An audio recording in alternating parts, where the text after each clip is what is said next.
आज तालिबान ने अफगानिस्तान पर अपना पूरा कब्जा कर लिया है और अभी भी बहुत से लोगों का ये स्टीरियोटाइप बना हुआ है कि पिछले 20 सालों से अमेरिका की ही आर्मी के कारण अफगानिस्तान तालिबान के टेररिस्ट ग्रुप से बचा हुआ है। बट ऐसा कुछ नहीं है। आज आपके सामने हम एक ऐसी इंफॉर्मेशन रखेंगे जिससे ये प्रूव होता है, जिससे ये क्लियर होता है कि अमेरिका के 9/11 अटैक और अफगानिस्तान की ये हालत के पीछे खुद अमेरिका ही रिस्पॉन्सिबल है।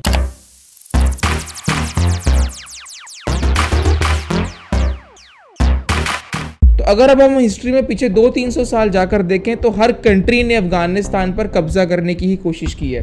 अब अगर हम बात करें 1970s के बाद, तो अमेरिका और सोवियत यूनियन दोनों ही अफगानिस्तान को अपने कंट्रोल पर लेना चाहती थी। तो उन दोनों कंट्रीज ने अफगानिस्तान के बॉर्डर्स पर अपनी आर्मी भी छोड़ दी। ऐसा नहीं है कि अफगानिस्तान पर अमेरिका की आर्मी 2000 के बाद आई थी, ऐसा कुछ नहीं था। अमेरिका ने अपनी आर्मी 30 साल पहले ही लगा दी थी और तब अमेरिका सोवियत यूनियन को कमज़ोर करने के लिए अमेरिका ने मुजाहिदीन को सपोर्ट करना शुरू कर दिया था। अमेरिका ने मुजाहिदीन को $6 मिलियन और कई सारे हथियार एक्सपोर्ट किए इल्लीगली एक सीक्रेट मिशन के दौरान। और बाद में CIA ने ये कन्फेस भी किया कि हाँ, उन्होंने $6 मिलियन और कई सारे खतरनाक हथियार मुजाहिदीन को उस टाइम एक्सपोर्ट किए। और उस टाइम मुजाहिदीन बहुत वीक हो चुका था, बट अमेरिका की सपोर्ट के कारण मुजाहिदीन ने सोवियत यूनियन को बहुत भारी नुकसान पहुंचाया।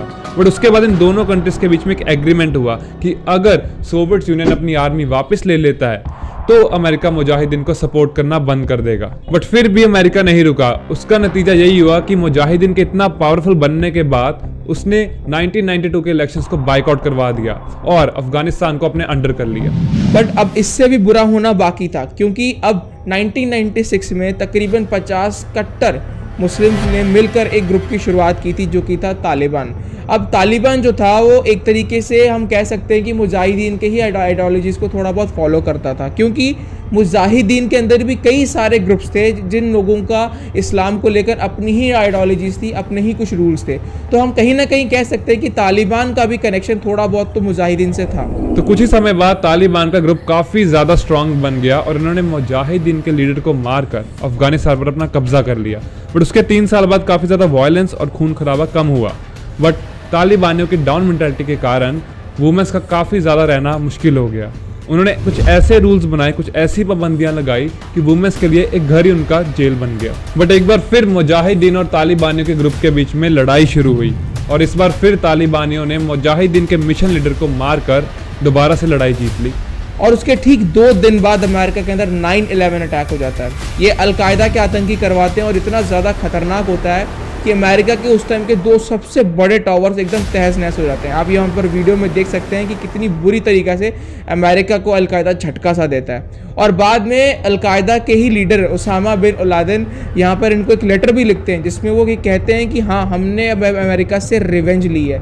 जो भी अमेरिका आज अफगानिस्तान के अंदर वायलेंस क्रिएट कर रहा है, जितना भी धर्म को लेके, इस्लाम को लेके यहाँ पर लोगों के अंदर डिवाइड कर रहा है, जितनी तबाही अमेरिका के कारण आज अफगानिस्तान और कई कंट्रीज के साथ हो रही है, वो एक रिवेंज है हमारी तरफ से अमेरिका को। बट बाद में अमेरिका भी कहाँ रुकने वाला था। उसने अफगानिस्तान पर एयर स्ट्राइक्स और काफ़ी ज़्यादा सीक्रेट मिशंस करवाए, जिसमें कई इनोसेंट लोग मारे गए और उसके 10 साल बाद ओसामा बिन लादेन भी मारा गया।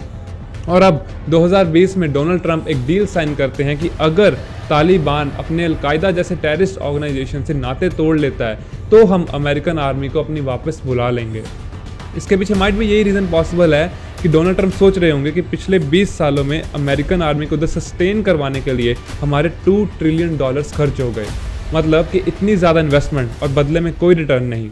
तो अगर हम यहाँ पर पिछले 20 साल का डेटा निकाल कर देखें तो अमेरिका ने अपनी इमेज इस तरीके से क्रिएट की कि हाँ, अफगानिस्तान को अमेरिका ने पिछले 20 साल में काफ़ी ज़्यादा प्रोटेक्ट किया है। बट अगर हम इस पिक्चर का दूसरा सिनेरियो निकाल कर देखें तो अगर अमेरिका उस टाइम अब मुजाहिदीन को सपोर्ट ना करता, $मिलियंस और कई हथियारों को ना एक्सपोर्ट करता, तो शायद मुजाहिदीन आज इतना बड़ा टेररिस्ट ग्रुप ना बनता। और सबसे बड़ी बात, वहाँ के इलेक्शंस भी बॉयकॉट ना होते और तालिबान ग्रुप भी ना बनता। तो कहीं ना कहीं हम यहाँ पर कह सकते हैं कि अमेरिका ही थोड़ा बहुत रिस्पॉन्सिबल है कि अगर आज अफगानिस्तान के अंदर डेमोक्रेसी नहीं है और इतना ज़्यादा वायलेंस है। और अभी अमेरिका ने अफगानिस्तान को छोड़ते समय जाते जाते भी 20,000 ग्रेनेड, करीबन 70 हेलीकॉप्टर्स, 3 बड़े चार्टर्ड प्लेन्स और पता नहीं कई सारे हथियार अब वहाँ पर छोड़ दिए हैं। तो क्या कह सकते हैं कि ये तालिबान को फिर से सीधी टिकट नहीं मिल गई?